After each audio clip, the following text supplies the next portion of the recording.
যুদ্ধের পরিস্থিতিটা যেদিকে যাচ্ছে আমার মনে হয় যে এক সপ্তাহের ভেতরে বা দেড় সপ্তাহের ভেতরে একটা চূড়ান্ত একটা পর্যায়ে যাবে যে ইরান এই যুদ্ধে জয়ী হবে। আমেরিকার ঘাঁটিগুলোর বিরুদ্ধে এবং ইসরায়েলের বিরুদ্ধে এর সবকিছুর কোঅর্ডিনেশনে ছিলেন তিনি।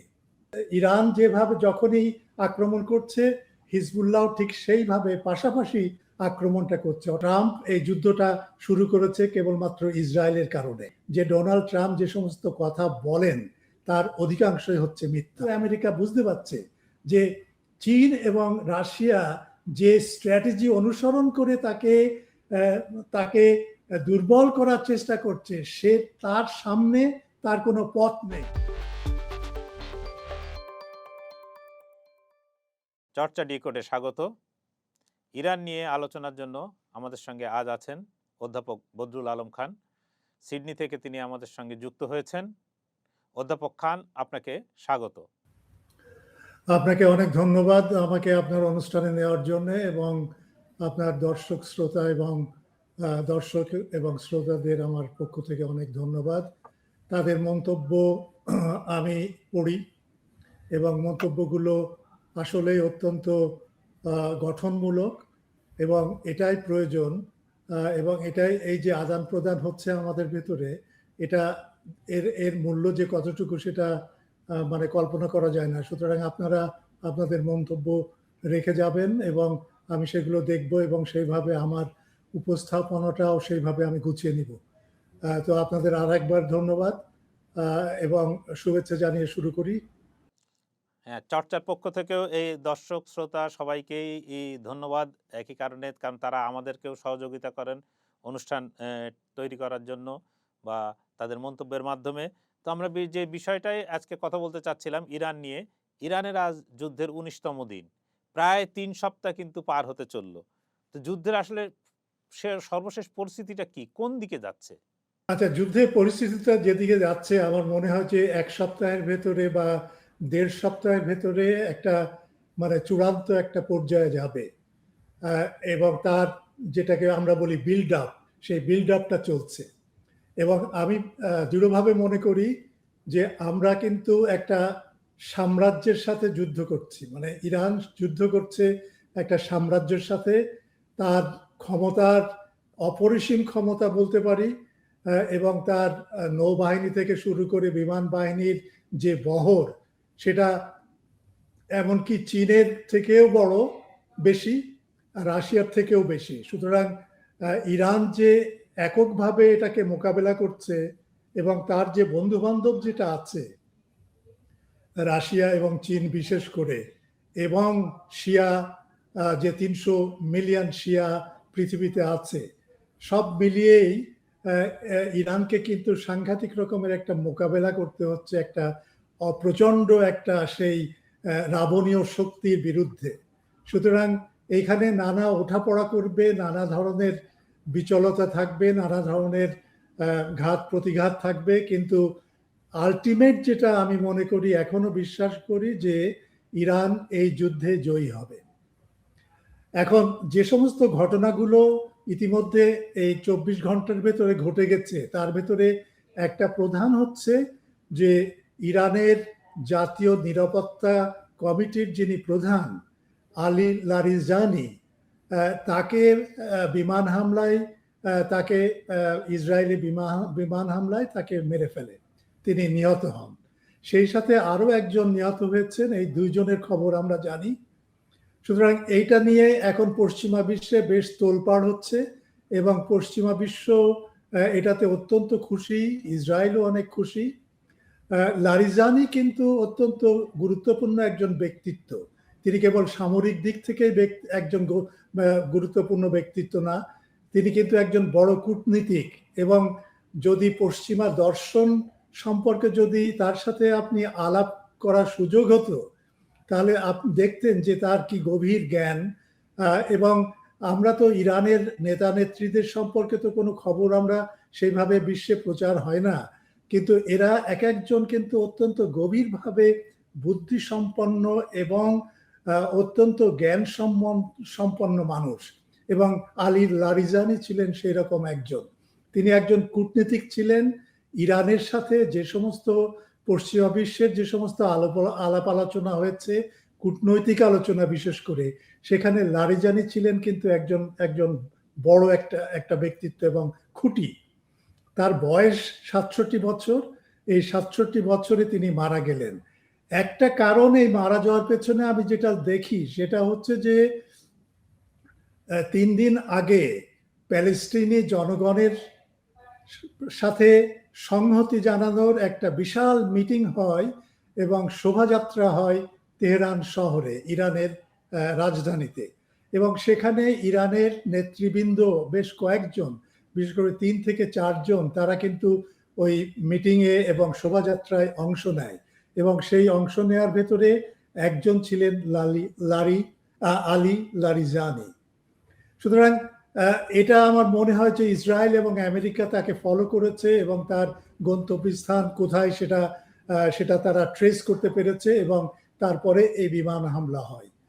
আলী লারিজানি কিন্তু সমস্ত ইরানের যে প্রতিরক্ষা এবং এই যে তারা যে ক্ষেপণাস্ত্র আক্রমণ করছে গালফ দেশে আমেরিকার ঘাঁটিগুলোর বিরুদ্ধে এবং ইসরায়েলের বিরুদ্ধে, এর সব কিছুর কোঅর্ডিনেশনে ছিলেন তিনি। কিন্তু একটা জিনিস মনে রাখা দরকার, একজন আলী লারিজানি যদি বিদায়ও নেয়, এবং তিনি বিদায় নিয়েছেন, এবং ইরানের সংবাদ মাধ্যম এবং নেতারা বলেছে যে হ্যাঁ তিনি নিহত হয়েছেন, কিন্তু এর অর্থ এই না যে ইরানে একটা নেতৃত্বের সংকট দেখা দেবে।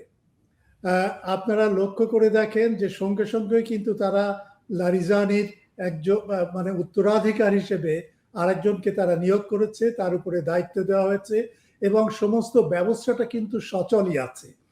এই ব্যবস্থাটাকে বলে আপনার মোজাইক সিস্টেম, মোজাইক বলে তারা। মোজাইকটা হচ্ছে যে নানা ধরনের প্রশাসনিক কাঠামো আছে তাদের, এবং কেন্দ্রীয় কাঠামোটা হচ্ছে ইরানে, তেহরানে অবশ্যই, কিন্তু তার সাথে যে সমস্ত অন্যান্য প্রদেশের লিঙ্ক আছে এবং নেতৃবৃন্দের লিঙ্ক আছে, সেটা কখনো যে একটা সেখানে বিঘ্ন ঘটবে সেরকমের কোনো সুযোগ নেই। এবং এই প্রশাসনিক এবং নিরাপত্তা কাঠামোটা কিন্তু অত্যন্ত সঠিকভাবে চালু আছে এখনো পর্যন্ত। আর একটা জিনিস লক্ষণীয় এই ব্যাপারে যে আমাদের মনে আছে ২০২৪ সালে নাসরুল্লাহ যিনি লেবাননে নিহত হন, এবং নিহত হওয়ার পরে আমরা ধরে নিয়েছিলাম যে তার যে বাহিনী, সেই বাহিনী সম্পূর্ণরূপে ধ্বংস হয়ে যাবে। এবং নাসরুল্লাহ মারা যাওয়ার পরে আরো ১৩০ থেকে ১৪০ জন নেতৃস্থানীয় নেতারা, তারাও কিন্তু নানা আক্রমণে, বিশেষ করে ফোন হ্যাকিং এর মাধ্যমে তারাও মারা যায়। কিন্তু হিজবুল্লাহ কিন্তু এখনো পর্যন্ত দাঁড়িয়ে আছে এবং অত্যন্ত শক্তিশালী একটা সংগঠন হিসেবে পুনরায় আত্মপ্রকাশ করেছে। এবং তার প্রমাণ হচ্ছে তারা দক্ষিণ লেবাননে, বিশেষ করে উত্তর ইসরায়েলের যে অঞ্চলটা এবং তেল আবিব এবং হাইফা, সেখানে প্রচন্ডভাবে আক্রমণ করছে তারা, ক্ষেপণাস্ত্র হামলা। এবং তারা কিন্তু কোঅর্ডিনেট করছে, মানে ইরান যেভাবে যখনই আক্রমণ করছে, হিজবুল্লাহ ঠিক সেইভাবে পাশাপাশি আক্রমণটা করছে। অর্থাৎ একটা কোঅর্ডিনেটেড, একটা সম্মিলিত একটা সামরিক অভিযান চালানোর মতোই একটা ব্যাপার। আরো আপনি লক্ষ্য করে দেখবেন যে ২০২৫ সালে হামাজের যে নেতা সানওয়ার, বিখ্যাত নেতা, তিনিও মারা যান, যুদ্ধ করতে করতে তিনি মারা যান। এবং ধরে নেওয়া হয়েছিল যে হ্যাঁ, তার মৃত্যুর পরে হামাস ধ্বংস হয়ে যাবে। এবং কি পরিমাণে বোমাবর্ষণ ইসরায়েল করেছে গাজায়, সেটা মানে অকল্পনীয় ব্যাপার। আমরা পাবলো পিকাসোর গোয়ের্নিকার যে দৃশ্য, যেটা দ্বিতীয় মহাযুদ্ধে আগে স্পেনের গৃহযুদ্ধে যেরকম ধ্বংসযজ্ঞ আমরা লক্ষ্য করেছিলাম, তার থেকেও এটা ভয়াবহ। তারপরেও কিন্তু আজকে হামাস কিন্তু ধ্বংস হয়নি, হামাস টিকে আছে।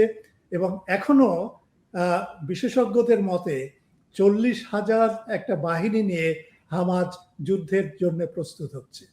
সুতরাং লারিজানির মৃত্যু এবং এই মৃত্যুর ফলে যে একটা বিশাল একটা অভাব দেখা দিবে নেতৃত্বের ক্ষেত্রে ইরানে, সেটা আমি আশা করি না এবং সেটা হবেও না। সুতরাং যুদ্ধ যেভাবে চলছে সেইভাবে চালিয়ে যাওয়া হবে। এবং আপনারা ইতিমধ্যে লক্ষ্য করেছেন গত রাতেই কিন্তু সাংঘাতিকভাবে ক্ষেপণাস্ত্র আক্রমণ চালিয়েছে ইরান। আরো অত্যন্ত অত্যাধুনিক এই ক্ষেপণাস্ত্র ব্যবহার করে তারা ইসরায়েলের বিশেষ করে দুটো শহর এবং গত রাত্রে জেরুজালেমেও, পশ্চিম জেরুজালেমেও তারা আঘাত করেছে। সুতরাং যুদ্ধ চলবে, এটা হচ্ছে একটা খবর। দ্বিতীয় হচ্ছে হরমুজ প্রণালী বন্ধ আছে, সেটা এখনো খোলেনি, তেলের দাম বৃদ্ধি পাচ্ছে। এবং এই যে গালফ স্টেটগুলোর ভেতরে তাদের নেতৃত্বের ভেতরে এখনো পর্যন্ত কোনো প্রকাশ্য বক্তব্যের মাধ্যমে আমেরিকার সমালোচনা করা না হলেও সাধারণ মানুষ এবং অনেক ব্যবসায়ীরা যারা ক্ষতিগ্রস্ত হচ্ছে তারা কিন্তু এই আমেরিকা এবং ইসরায়েলের হামলার বিরুদ্ধে ইতিমধ্যে সোচ্চার হওয়া শুরু করেছে। সুতরাং এটাও কিন্তু একটা লক্ষণীয় দিক। আব্বাস আরাচি যুদ্ধবিরতি একটা প্রস্তাব দেওয়া হয়েছিল উইটকপ, আব্বাস আরাচি ইরানের পররাষ্ট্রমন্ত্রী, তিনি সেটা নাকচ করে দিয়েছেন এবং তিনি বলেছেন যুদ্ধবিরতির কোনো প্রশ্নই আসে না, আমাদের দাবিগুলো মেনে নেওয়া পর্যন্ত এই যুদ্ধ চলবে। আরেকটা ঘটনা ঘটেছে, সেটা হচ্ছে যে আমেরিকার ডাইরেক্টর অফ আমেরিকার ন্যাশনাল কাউন্টার টেররিজমের যিনি প্রধান, তার নাম হচ্ছে জো কেন্ট, তিনি পদত্যাগ করেছেন। পদত্যাগপত্রে তিনি যা লিখেছেন সেটা অত্যন্ত ড্যামিং, অত্যন্ত মানে ট্রাম্পকে সাংঘাতিকভাবে আঘাত করেছে এবং হোল এই যুদ্ধের প্রজেক্টটাকেই সে সম্পূর্ণভাবে নিন্দা করেছে। এবং কেন নিন্দা করেছে তার বেশ কয়েকটা কারণও সে দিয়েছে। প্রথমত এই যুদ্ধ হচ্ছে বেআইনি যুদ্ধ এবং এর অপরাধ যুদ্ধাপরাধের সাথে মানে সমপরিমাণ বলা যায়, এটা হচ্ছে এক। দ্বিতীয় হচ্ছে যে ইরান কোনো উস্কানি দেয়নি বা ইরানের কোনো এই পারমাণবিক অস্ত্র তৈরির কোনো পরিকল্পনা ছিল না এবং ইরান আমেরিকার জন্য কোনো হুমকি ছিল না। ট্রাম্প এই যুদ্ধটা শুরু করেছে কেবলমাত্র ইসরায়েলের কারণে। এবং তিনি আরো অনেক বর্ণনা দিয়েছেন কি কারণে তার নৈতিক দিক থেকে তিনি সিদ্ধান্ত নিতে বাধ্য হয়েছেন যে এই যুদ্ধে তার অংশগ্রহণের কোনো প্রশ্নই আসে না। এবং এটাই হচ্ছে একটা বড় একটা ধাপ, একটা শুরু আমি বলবো। এরপরে যদি আরো অনেকেই, বিশেষ করে পেন্টাগন বা আরো অন্যান্য সামরিক বাহিনীর থেকে যদি কেউ বেরিয়ে এসে প্রতিবাদ করে এবং তারা পদত্যাগ করে, তাহলে মানে সেখানে অবাক হওয়ার কিছু নেই। আর যে সমস্ত খবরগুলো সেটা হচ্ছে যে আপনারা যদি ইরাকের ঘটনাটা দেখেন, তাহলে ইরাকের যে এয়ার স্পেস যেটা, সেই স্পেসটা একেবারে খালি এখনো পর্যন্ত। তার মানে ইরাকে কোনো বিমান চলাচল হচ্ছে না। তার কারণই হচ্ছে যে ইরাকের যে প্রতিরোধ বাহিনী ইসলামিক রেজিস্ট্যান্স, তারা কিন্তু সাংঘাতিকভাবে আক্রমণটাকে তীব্র করেছে এবং তীব্র হওয়ার কারণে সেখানে কোনো বিমান উঠছে না। এটাও কিন্তু একটা অত্যন্ত গুরুত্বপূর্ণ একটা দিক। ট্রাম্পের 31শে মার্চ চীনে যাওয়ার কথা ছিল, কিন্তু ট্রাম্প এখন সেটা বাতিল করে দিয়েছে। বাতিল করার কারণ হচ্ছে এই যে তিনি সেখানে চীনের কমিউনিস্ট পার্টির প্রধানের সাথে তিনি দেখা করতে চান না, এই কারণে যে তিনি যে একটা এম্বারাসিং একটা মানে এমন একটা অবস্থায় আছেন যে অবস্থায় তার রাজনৈতিক অবস্থাটা অত্যন্ত নাজুক এবং এই নাজুক অবস্থা নিয়ে তিনি সেখানে যেতে চান না। এবং এই না যাওয়ার কারণটাও, এই না যাওয়াতে আমরা বুঝতে পারছি যে ডোনাল্ড ট্রাম্প কতটুকু বিপদে পড়েছে এবং কতটুকু এম্বারাসড, যেটাকে আমরা বলি ইংরেজিতে, সেই রকম একটা অবস্থায় পড়ে আছে। সুতরাং এই দিকগুলো এবং এর পাশাপাশি যে আক্রমণগুলো চলছে সেটা নিয়ে আমি আর আলাপ করতে চাই না, কিন্তু যুদ্ধ চলছে, ক্ষেপণাস্ত্র হামলা চলছে, ইরানের তেহরান শহর এবং আরো বেশ কয়েকটা শহরেও ইসরায়েল এবং আমেরিকা যৌথভাবে আক্রমণ করছে। সুতরাং যুদ্ধ চলছে, এটুকুই আমরা বলতে পারি। তাহলে একটু আগে আপনি বলছেন যে আলী লারিজানির মৃত্যুতে বা তাকে হত্যা করার ইয়েতে ইসরায়েল খুশি, আপনার তার আমেরিকা খুশি, তাদের পশ্চিমা মিত্র যারা তারাও খুশি। কিন্তু এখানে একটা প্রশ্ন হচ্ছে যে এই যে যুদ্ধ, সেই যুদ্ধে ইসরায়েল ও আমেরিকার সঙ্গে কেন পশ্চিম ইউরোপ, ব্রিটেন, ফ্রান্স, জার্মানি, অন্যদিকে জাপান, দক্ষিণ কোরিয়া বা অস্ট্রেলিয়া এরা কেউ যোগ দিল না? এমনকি ট্রাম্পের আমন্ত্রণ জানানোর পরেও তারা হরমুজ প্রণালীকে মুক্ত করার কাজে এগিয়ে আসলো না কেন? এটা কিন্তু অত্যন্ত তাৎপর্যপূর্ণ একটা দিক। আপনারা, আমাদের মনে আছে 2003 সালে যখন আমেরিকা এবং নেটো উভয়ে মিলে যখন ইরাককে আক্রমণ করে সাদ্দাম হোসেনকে উৎখাত করার লক্ষ্য নিয়ে, এবং একটা মিথ্যা যুক্তি দিয়ে যে ওখানে ওয়েপন্স অফ ম্যাস ডিস্ট্রাকশন আছে, তখন কিন্তু এই প্রতিটা দেশ কিন্তু ঝাঁপিয়ে পড়েছিল। তার ভেতরে ব্রিটেন, তার ভেতরে জার্মানি, তার ভেতরে ফ্রান্স, তার ভেতরে আরো অন্যান্য সব দেশ কিন্তু অংশ নিয়েছিল এবং অংশ নিয়েছিল স্বতঃস্ফূর্তভাবে। সেখানে তারা সামরিক বাহিনী পাঠিয়েছে, বিমান পাঠিয়েছে, নৌবাহিনীও ঘেরাও করেছে বিভিন্ন এলাকা, বিশেষ করে বসরা এলাকায়, বসরা নৌ বন্দরে। সুতরাং এটা এবার এই ঘটনাটা ঘটলো না। ডোনাল্ড ট্রাম্প এদেরকে আমন্ত্রণ জানিয়েছিল যে আসো আমার পাশে দাঁড়াও এবং এই হরমুজ প্রণালী খুলে দেওয়ার জন্য আমাকে সাহায্য করো। এই সাহায্য তিনি এমন মুহূর্তে চেয়েছেন, তার 2 দিন আগে তিনি বলেছেন ইরান ধ্বংস হয়ে গেছে, ইরানের সামরিক বাহিনী নেই, নৌবাহিনী নেই, ডুবোজাহাজ সমস্ত ধ্বংস করা হয়েছে ইত্যাদি, নেতৃত্ব ধ্বংস করা হয়েছে। এই সব কিছু বলার পরেও তার কেন প্রয়োজন হলো এই পশ্চিমা বিশ্বের সাহায্য নেয়া, তা থেকে আমরা বলতে পারি যে ডোনাল্ড ট্রাম্প যে সমস্ত কথা বলেন তার অধিকাংশই হচ্ছে মিথ্যা। তিনি ধ্বংস করতে পারেননি ইরানকে এবং সেই কারণেই কিন্তু সাহায্য চেয়েছে। সাহায্যের আমরা এই দিক থেকে আসি, আমরা দক্ষিণ পূর্ব এশিয়া থেকে আসি। জাপান ক্যাটাগরিক্যালি বলে দিয়েছে যে না, আমরা এখানে অংশ নেব না। দক্ষিণ কোরিয়াও বলেছে অংশ নেব না এবং অস্ট্রেলিয়াও বলেছে অংশ নেব না। অংশ না নেওয়ার কারণ হচ্ছে যে হরমুজ প্রণালীতে যদি জাহাজ পাঠিয়ে তেল সরবরাহটাকে চালু করার একটা চিন্তা থাকে এদের, তাহলে তারা নিশ্চিত জানে যে ইরানের ক্ষেপণাস্ত্র হামলা এবং তাদের ড্রোন হামলার শিকার হতে হবে এবং সেটা কোন পরিস্থিতির সৃষ্টি করবে সে বিষয়ে তারা সন্দিহান, এবং শুধু সন্দিহানই না, তারা জানে সেখানে তাদের মারাত্মকভাবে ক্ষতি হবে বা পরাজয় হবে। সেই জন্যই তারা এটা ডোনাল্ড ট্রাম্পের এই আমন্ত্রণে বা আবেদনে তারা অংশ নেয়নি। এটা হচ্ছে এই দক্ষিণ পূর্ব এশিয়ার দিক থেকে যদি আমি ভাবি। আর ইউরোপের দিক থেকে যদি ভাবি, তাহলে ইউরোপের যে কাঠামো সেটা হচ্ছে নেটোর অধীনে প্রায় 27টা থেকে আরো বোধহয় 27টা দেশ আছে এবং তারা তাদের প্রত্যেকটা দেশই জানিয়ে দিয়েছে ডোনাল্ড ট্রাম্পকে যে আমরা এই যুদ্ধে নেই, কারণ এই যুদ্ধ হচ্ছে তোমার যুদ্ধ, আমেরিকার যুদ্ধ। তুমি আমাদেরকে কোনো কিছু না জানিয়ে এই যুদ্ধে ঝাঁপিয়ে পড়েছো এবং আমরা এই যুদ্ধের যে সমস্ত যেভাবে ক্ষতি হয়েছে, বিশ্বব্যাপী বাণিজ্য থেকে শুরু করে অর্থনৈতিক ক্ষতি হচ্ছে, সেটার সম্পূর্ণ দায়ভার তোমার এবং আমরা তোমার সাথে যোগ দিয়ে সেই দায়ভারে আমরা শরিক হতে চাই না। এটা একটা সাংঘাতিক রকমের ব্যাপার বলে আমি মনে করি। নেটোর একটা যে কনস্টিটিউশন আছে, গঠনতন্ত্র আছে, সেখানে একটা পঞ্চম একটা ক্লজ আছে।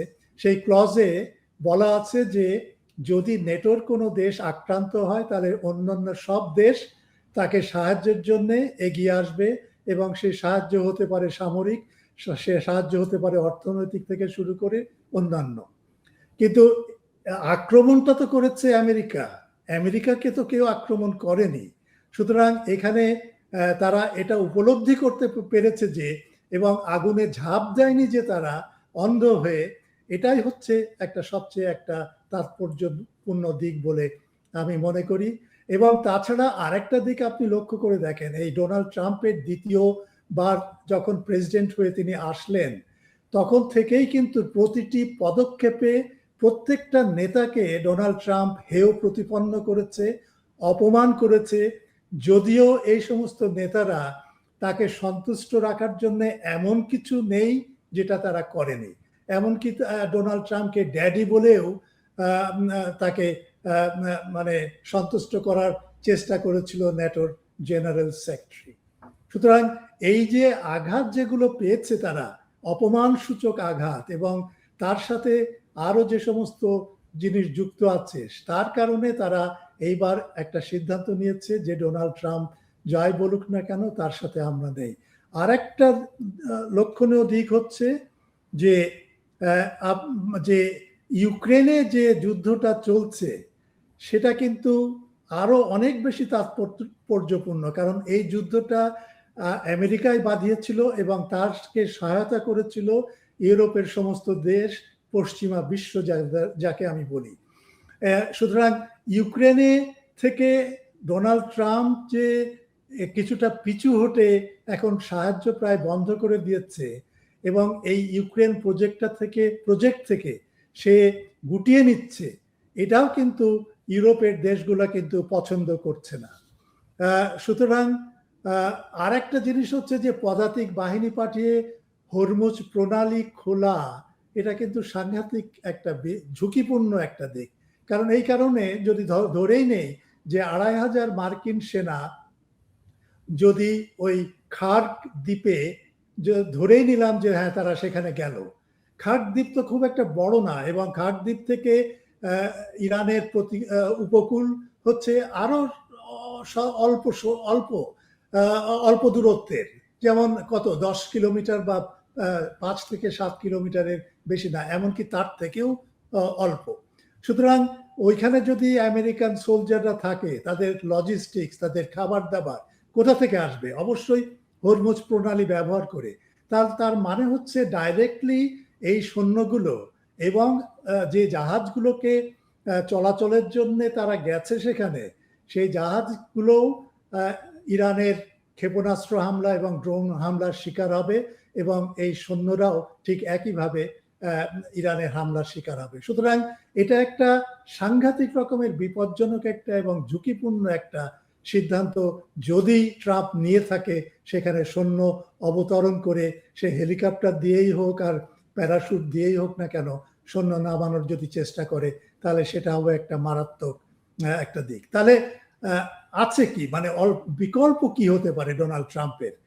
সেটা হচ্ছে দুটো দিক। একটা হচ্ছে আলোচনার মাধ্যমে হতে পারে। তো আলোচনার সমস্ত ক্ষেত্রগুলো কিন্তু ডোনাল্ড ট্রাম্প প্রায় বন্ধ করে দিয়েছে। আমরা যদি ভিয়েতনাম যুদ্ধের দিকে তাকিয়ে দেখি, তাহলে আমেরিকা তো সেখানে সাংঘাতিকভাবে ইনভলভ ছিল এবং অংশ নিয়েছিল, এবং নিক্সন কিন্তু এক পর্যায়ে এসে লক্ষ্য করে যে না, এই যুদ্ধে আমেরিকার পরাজয় অনিবার্য। সুতরাং যে কোনো ভাবে হোক একটা নেগোসিয়েশন বা একটা আলাপ আলোচনা, কূটনৈতিক তৎপরতার মধ্য দিয়ে এই যুদ্ধটাকে বন্ধ করা যায় কিভাবে। তখনই কিন্তু তারা এবং রাশিয়া এবং চীনের সাথে তারা যোগাযোগ করে, এবং রাশিয়া এবং চীন দুইজন যারা উত্তর ভিয়েতনামকে সাহায্য করছিল, তারা উত্তর ভিয়েতনামকে কিছুটা হলেও নমনীয় করে বলে যে হ্যাঁ একটা আলোচনার প্রয়োজন, এবং তখনই কিন্তু প্যারিসে এই যুদ্ধ বন্ধের একটা আলোচনা সূত্রপাত হয়, এবং সেখানে আমেরিকা, বিশেষ করে হেনরি কিসিঞ্জার সেখানে যান এবং আলোচনাটা শেষ হয়। এবং এটাও কিন্তু প্রায় 2 থেকে 3 বছর লেগেছিল এই আলোচনা শেষ হতে, এবং আমেরিকা কিছুটা সম্মান নিয়ে ওখান থেকে বেরিয়ে আসতে পেরেছিল। সুতরাং এই সব কিছু মিলে আমরা দেখতে পাই যে ডোনাল্ড ট্রাম্প কিন্তু এমন একটা চেকমেটে আছে, যেটা দাবার খেলায় আমরা বলি, এবং ইরানে কিন্তু সেটাকে বলে শাহ মাত। শাহ হচ্ছে রাজা, মাত হচ্ছে মাত, তার মানে রাজা মাত হয়ে গেছে এই খেলায়। ডোনাল্ড ট্রাম্পের অবস্থা প্রায় সেই রকম। সবশেষে আরেকটা জিনিস বলে আমি বলি যে আধ্যাত্মিক জগতে, বিশেষ করে খ্রিস্টানদের আধ্যাত্মিক জগতে, পোপ লিও, যিনি ভাটিকানের পোপ, তিনিও কিন্তু একটা বিবৃতি দিয়েছেন, এবং সেই বিবৃতিতে তিনি বলেছেন যে এই আক্রমণ যেটা চালিয়েছে আমেরিকা এবং ইসরায়েল এটা অনৈতিক এবং এটা তিনি প্রতিবাদ করেন। এবং আরো একটা জিনিস প্রতিবাদ করেন, সেটা হচ্ছে পিগ হেগসেট বলেছিলেন যে এই যুদ্ধ যেটা আমরা শুরু করেছি ইরানের বিরুদ্ধে, এটা হচ্ছে ভগবান প্রদত্ত, যীশু খ্রিস্ট থেকে এসছে এটা, ইত্যাদি ইত্যাদি ইত্যাদি। এটাতে পোপ লিও অত্যন্ত অফেন্ডেড হয়েছেন, অত্যন্ত মর্মাহত হয়েছেন, এবং সেই মর্মাহত কতটুকু হয়েছেন সেটা জানানোর জন্য তিনি অত্যন্ত শক্ত ভাষায় আমেরিকার এই ভূমিকাকে এবং আক্রমণকে দৃঢ়ভাবে সমালোচনা করেছেন। সুতরাং এই নেটোর ভিতরে এই যে একটা বিভেদ সৃষ্টি হয়েছে, এবং ডোনাল্ড ট্রাম্প এখন বলছেন যে হ্যাঁ, প্রয়োজন হলে আমি নেটো থেকে বেরিয়ে আসব, এবং বেরিয়ে আসার জন্য আমার কংগ্রেসের কোনো অনুমতি নিতে হবে না, ইত্যাদি ইত্যাদি। সুতরাং এই যে একটা ভাঙন সৃষ্টি হয়েছে, এটাও কিন্তু ওই উত্তেজনার কারণে এবং একটা হতাশা থেকেই কিন্তু তিনি বুঝতে পেরেছেন যে তার পাগলামি আজকে, এমনকি তার অত্যন্ত ঘনিষ্ঠ মিত্র এই নেটো এবং ইউরোপীয় দেশ, তারাও কিন্তু আজকে বুঝতে পারছে যে ডোনাল্ড ট্রাম্পের পাগলামিটা কোন পর্যায়ে গেছে। সুতরাং এই হচ্ছে এই নেটো কেন আমেরিকার সাথে যোগ দিল না, তার একটা বিশ্লেষণ। তো আমেরিকা, নেটো তো তার কোনো সঙ্গী নিয়ে এই যুদ্ধে যুক্ত হলো না। এখন ইরানও বারবার যুদ্ধবিরতির প্রস্তাব খারিজ করছে, এর আগেও করেছে, এবং আপনি যেটা বললেন সর্বশেষ তাদের পররাষ্ট্রমন্ত্রী উইটকপের কাছ থেকে যুদ্ধবিরতির প্রস্তাব পেয়েছিল, সেটাও খারিজ করছে। যুদ্ধ এভাবেই চলবে, তাহলে শেষ পর্যন্ত ইরানের জন্য কোন পথ খোলা থাকছে? ইরান একটা জিনিস উপলব্ধি করেছে, সেটা হচ্ছে এই যে ইরান সিরিয়ার এবং ইরাকের যে যুদ্ধ হয়, বিশেষ করে সিরিয়ায়, তারা লক্ষ্য করে দেখেছে যে 2012 সালে যখন রাশিয়া এই আইসিস এবং অন্যান্য উগ্র ইসলামী শক্তির বিরুদ্ধে যুদ্ধ করে এবং সিরিয়াকে সাহায্য দিয়ে যখন সিরিয়ার পরিস্থিতিটা কিছুটা স্থিতিশীল করে, ঠিক সেই মুহূর্তেই কিন্তু আমেরিকা তুরস্কর সাহায্য নিয়ে এবং ইসরায়েলের সাহায্য নিয়ে এই সিরিয়াতে একটা আক্রমণ চালায়। এটা হলো এক। দ্বিতীয় হচ্ছে যে ইরাকের প্রথম যে যুদ্ধ হয়েছিল কুয়েতের বিরুদ্ধে, ইরাক যখন আক্রমণ করে, সেটা বোধহয় সম্ভবত ডেজার্ট ফক্স নামে আক্রমণটা চালানো হয়। সেই ডেজার্ট ফক্সে, হ্যাঁ, ডেজার্ট স্টর্ম বোধহয়, ডেজার্ট স্টর্মটা পরে হয়েছিল। ওকে ওকে, যাই হোক, তো যখন এই আক্রমণটা করে, তারপরে কিন্তু জর্জ বুশ সিনিয়র তিনি যুদ্ধবিরতি আনেন এবং তারপরে থেমে যায়। কিন্তু তারপরেও কিন্তু আমেরিকা আবার ফিরে আসে কখন? যখন ইরাক আরো বেশি দুর্বল হয়ে গেছে, এবং এই দুর্বলতা ইরাক অনুভব করে।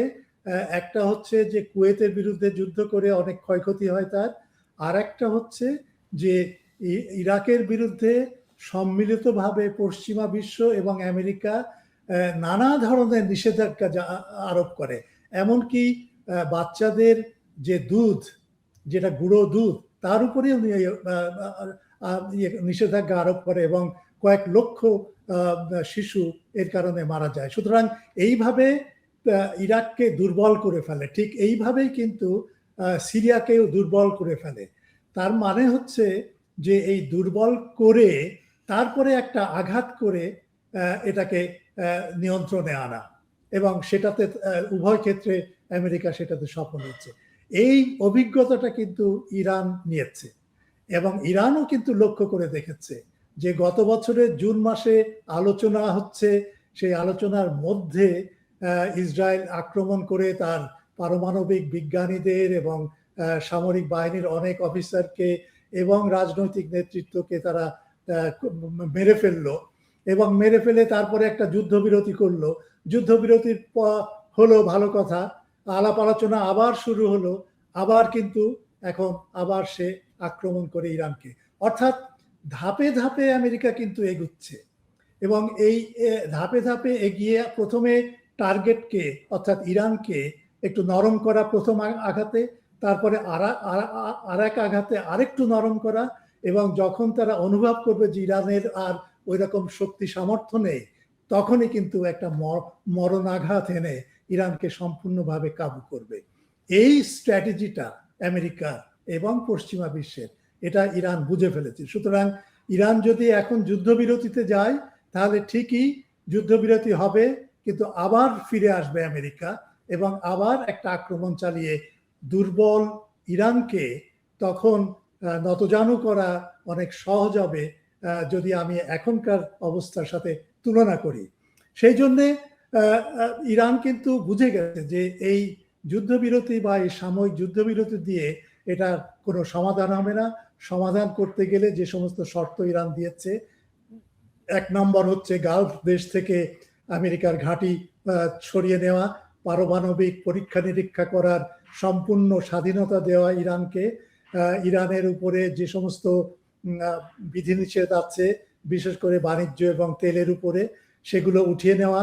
এই 3টা মৌলিক, এবং প্যালেস্টাইনি জনগণের স্বার্থ এবং তার স্বাধীন দেশ হিসেবে তাকে একটা স্বাধীন রাষ্ট্র গড়ে তোলার, সেটাও তার চতুর্থ নম্বর একটা দাবি। এই দাবিগুলো যতক্ষণ পর্যন্ত না মিটবে ততক্ষণ পর্যন্ত ইরান যুদ্ধ করে যাবে। আপনি একটা লক্ষ্য করে দেখেন যে আমেরিকার স্ট্র্যাটেজিটা হচ্ছে যতটুকু না এই ইরানকে আঘাত করা এবং ঘায়েল করা, সেটা তো একটা পার্ট অফ ইট, একটা অংশ, কিন্তু তার থেকেও কিন্তু বড় যেটা, সেটা হচ্ছে চীনকে ঘায়েল করা। কারণ চীন ইতিমধ্যে অর্থনৈতিক দিক থেকে আমেরিকাকে ছাড়িয়ে গেছে।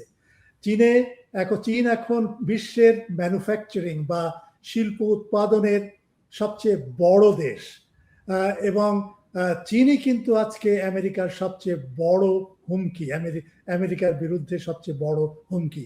এটা আমেরিকা বুঝে গেছে, এবং এই বোঝার কারণে তারা চীনকে কিভাবে ঘায়েল করা যায় তার একটা ছক তারা কিন্তু এঁকেছে, এবং সেটা কিন্তু 2009 সাল থেকে তারা শুরু করেছে। এবং আমেরিকার একটা প্রতিষ্ঠান আছে যেটাকে বলে ব্যান্ড ফাউন্ডেশন। সেই ব্যান্ড ফাউন্ডেশনে ইরান এবং চীন সংক্রান্ত যে সমস্ত নথিপত্র এবং গবেষণাপত্র প্রকাশ হয়, সেগুলোই কিন্তু আমেরিকা তার নীতি হিসেবে, বৈদেশিক নীতি হিসেবে, সামরিক নীতি হিসেবে চালু করে। সুতরাং সেখানে এটাই বলা হচ্ছে যে চীন এমনভাবে এগিয়ে যাচ্ছে যে এখনই যদি আমরা চীনকে যদি নিয়ন্ত্রণ না করতে পারি, তাহলে আমাদের সামনে সমূহ বিপদ। চীন কিন্তু ইতিমধ্যে একটা বিকল্প জ্বালানি এবং এই যে পেট্রোলিয়ামের একটা বিকল্প ব্যবস্থার জন্য তারা বায়ু থেকে শুরু করে সৌর শক্তিকে ব্যবহার করার জন্য তারা কিন্তু বিশাল একটা নেটওয়ার্ক তৈরি করেছে, এবং পারমাণবিক বিদ্যুৎ কেন্দ্র গড়ে তোলার একটা বিশাল নেটওয়ার্ক তৈরি করেছে। সুতরাং আমেরিকা উপলব্ধি করছে যে এখনই এই মুহূর্তে যদি আমরা চীনকে নানাভাবে যদি আমরা নাজেহাল না করতে পারি, এবং সেই নাজেহালের একটা অংশ হচ্ছে যে ইরানকে তড়িঘড়ি করে আক্রমণ করা, এটা হচ্ছে তার একটা পথ। এবং চীন যে এই যে বেল্ট অ্যান্ড রোড যে ইনিশিয়েটিভ তৈরি করেছে, আপনি লক্ষ্য করে দেখেন ডোনাল্ড ট্রাম্প ক্ষমতায় আসার পরে প্রত্যেকটা যে সমস্ত কেন্দ্রবিন্দু এই বেল্ট অ্যান্ড রোডের, সেগুলোকে আঘাত করছে। ল্যাটিন আমেরিকায় একটা হচ্ছে ভেনেজুয়েলা, এরপরে আক্রমণ করবে সে কিউবা, তারপরে হয়তো কলম্বিয়াতেও আক্রমণ করতে পারে, এবং চিলে সেখানেও আক্রমণ করতে পারে। সুতরাং এই একটা ধারা। আর অন্য দিক থেকে আপনি লক্ষ্য করে দেখেন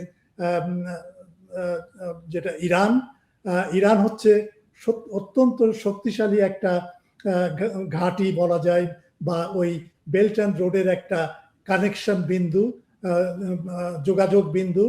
এবং সেই কারণে কিন্তু চীন ইরানে তার অবকাঠামো গড়ে তোলার জন্য $800 বিলিয়ন সেখানে ইনভেস্ট করার একটা পরিকল্পনা তার মাথায় আছে, এবং সেই পরিকল্পনাতে শুরু করেছিল যুদ্ধের আগে থেকে। সুতরাং আমেরিকা এখন যেটা করছে, একটা সাম্রাজ্য যখন আহত হয়, এবং আমেরিকা কিন্তু ইরানের এই যুদ্ধে আহত হয়েছে, যখন আহত হয় তখন সে আরো বাঘের মতো হিংস্র হয়ে ওঠে এবং সেই হিংস্রতার বহিঃপ্রকাশই কিন্তু আমরা এখন নানাভাবে দেখছি। সুতরাং আমেরিকা এটা বুঝে গেছে যে হ্যাঁ, ইউক্রেনে সে মার খাচ্ছে এবং তার পরাজয় দিয়ে সেখানে সেটা শেষ হবে। ইরানেও যদি সে পরাজিত হয় তাহলে তার জন্য একটা বিরাট বিপর্যয়। এবং এবং চীন এবং রাশিয়া কিন্তু আরেকটা জিনিস লক্ষ্য করে দেখেন যে তারা যে ঝাঁপিয়ে পড়ে আমেরিকাকে ধ্বংস করে দিবে সেটা তারা কখনোই বলে নাই। কিন্তু তারা যেটা বলছে যে পৃথিবী এখন বহুকেন্দ্রিক এবং সেই বহুকেন্দ্রিক ব্যবস্থায় আমেরিকা তুমিও কিন্তু একজন পার্টনার, কিন্তু তুমি যেভাবে ঔদ্ধত্যপূর্ণ আচরণ করছো সেই আচরণটাকে তোমাকে সীমিত করতে হবে এবং সীমিত করে আমেরিকার শক্তিকে চীন এবং রাশিয়া চায় তাদের পর্যায়ে নিয়ে একটা একটা সমান একটা পার্টনারশিপের মাধ্যমে একটা বহুকেন্দ্রিক একটা বিশ্ব ব্যবস্থা গড়ে তোলা।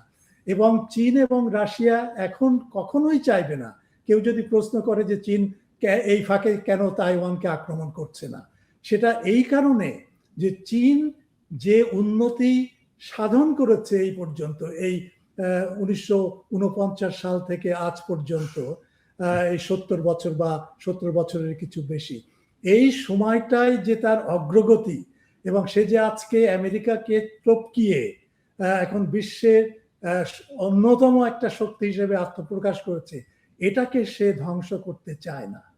এবং সে চায় ধীরে ধীরে অর্থনৈতিক দিক থেকে আমেরিকাকে কিভাবে নতজানু করা, কিভাবে খাটো করা।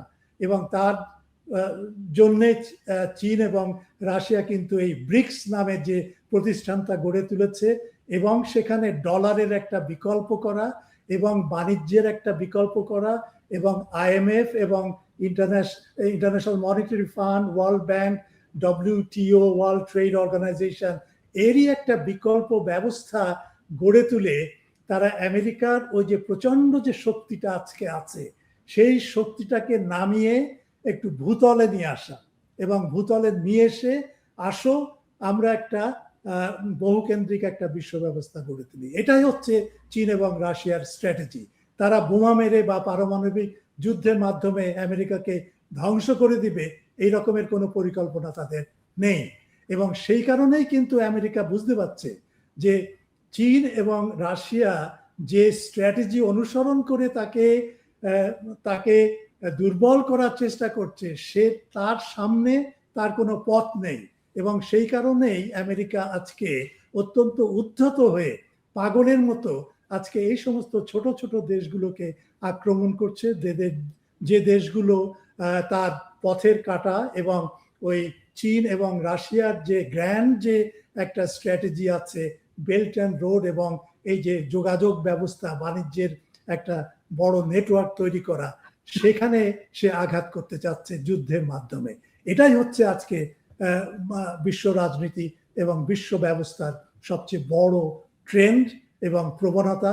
এবং এটা আমরা যদি না বুঝি তাহলে আমরা বিশ্ব রাজনীতি সম্পর্কেও খুব একটা বুঝবো না বলে আমার ধারণা। ধন্যবাদ অধ্যাপক বদরুল আলম খান আমাদের সময় দেওয়ার জন্য। দর্শক, এখন এ পর্যন্তই। দেখা হবে চর্চা ডিকোডের পরের পর্বে।